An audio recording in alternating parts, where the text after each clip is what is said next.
বন্ধুরা আবার এসে গেছি আরেকটা নিয়ে F29 Pro। দাদারা এসেছে আমার ভিডিও দেখে এসেছে দাদা, তো আবার আনবক্সিং করছি। তোরা করবেন, আমি করে দেবো, করে দিচ্ছি। দেখো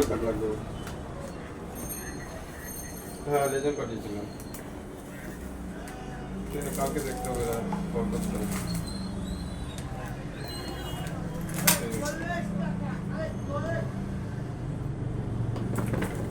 হ্যাঁ, নতুন ফোন তো, একদম হটকিক ফোন তো, খুলতে সময় লাগাচ্ছে। এটা তো খুলবে, এতটা তো খোলো। বলে এবার কালার দেখুন, আনব্রেকেবল, হাত থেকে পড়লেও কিছু হবে না, জলে পড়লেও কিছু হবে না। দেখুন, ফেলেও দেখিয়ে দিলাম, ঠিক আছে? এবার জলে ফেলেও দেখিয়ে দিচ্ছি। দেখুন, কোনোটাতেই কিন্তু কিছু হবে না। দেরি করবেন না কিন্তু, এটা নিতে গেলে তাড়াতাড়ি চলে আসুন কিন্তু। হ্যাঁ, একদম আমাদের সব স্টোরে অ্যাভেলেবেল আছে। থ্যাংক ইউ বন্ধুরা।